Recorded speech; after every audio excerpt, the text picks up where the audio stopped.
وسیلہ کے حوالے سے قرآن مجید میں ایک آیت ہے، سورہ المائدہ کی آیت نمبر 35، فرمایا گیا یا ایھا الذین آمنوا اتقوا اللہ وابتغوا الیہ الوسیلۃ وجاہدوا فی سبیلہ لعلکم تفلحون۔ اللہ پاک نے فرمایا اے ایمان والو، ایمان کی بات پہلے کی، چونکہ انسان جب ایمان لے کر آتا ہے اللہ پر، اس کے رسولوں پر، اس کے فرشتوں پر، اس کی تقدیر پر، اور مرنے کے بعد دوبارہ اٹھنے پر، جسے ایمان مفصل میں تفصیل سے بیان کیا گیا ہے، تو پہلی بات ایمان کی کہی۔ اس کے بعد فرمایا اتقوا اللہ، اللہ کا تقوی اختیار کرو۔ تقوی کا مطلب ہوتا ہے کہ ہر وہ بات جس سے اللہ ناراض ہو جائے اس سے انسان رک جائے۔ جب انسان ہر اس بات سے رکتا ہے جس سے اللہ ناراض ہو جائے گا، اسے تقوی کہتے ہیں، اسے پرہیزگاری کہتے ہیں۔ تو فرمایا کہ اے ایمان والو، اللہ کا تقوی اختیار کرو۔ ایمان کی بات کر دی، تقوی کی بات کر دی، اب فرمایا وابتغوا الیہ الوسیلہ، اور اس تک پہنچنے کے لیے وسیلہ تلاش کرو۔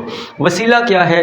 مثال کے طور پر آپ نے کوئی ایسا عمل کیا جس سے اللہ تبارک تعالیٰ خوش ہو گئے، آپ سے راضی ہو گئے، اللہ کے حکم پر عمل کر لیا، تو وہ چیز آپ کے لیے وسیلہ بن جائے گی اللہ کی قربت کا۔ آپ نے نماز پڑھی، آپ اللہ کے قریب ہو گئے، تو نماز وسیلہ بن گیا۔ آپ نے وضو کیا، آپ پاک ہو گئے نماز کے لیے، تو وضو کرنا بھی اللہ کی قربت کا باعث بنا، تو وہ وسیلہ بن گیا۔ غسل کرنا وسیلہ بن گیا۔ قبلے کی طرف رخ کرنا، چونکہ قبلے کی طرف رخ نہیں کیا، آپ نے نماز کسی اور سمت پڑھ لی، آپ کی نماز نہیں ہوگی، تو صرف قبلے کی طرف سمت کرنا بھی وسیلہ بن جاتا ہے اللہ کی قربت کا، اور وہ عمل جو اللہ کے قریب کر دے وہ وسیلہ بن جاتی ہے۔ آپ کسی مقدس مقام پر چلے گئے، وہاں پر کھڑے ہو کر دعا کی، وہ مقدس جگہ اللہ کے حضور وسیلہ بن گیا۔ آپ نے صفا پر دعا مانگی، آپ نے مروہ پہ دعا مانگی، آب زمزم کے مقام پہ دعا مانگی، مقام ابراہیم پہ دعا مانگی، یا کسی کے مزار پر دعا مانگی، تو وہ مقدس جگہ اللہ کے حضور وسیلہ بن جاتی ہیں دعا کی قبولیت کا۔ اور آگے فرمایا وجاہدوا فی سبیلہ، اور اس کے راستے میں جہاد کرو۔ جہاد مختلف طرح کا ہے، جہاد بالعلم بھی ہے، جہاد بالمال بھی ہے، جہاد بالسیف بھی ہے۔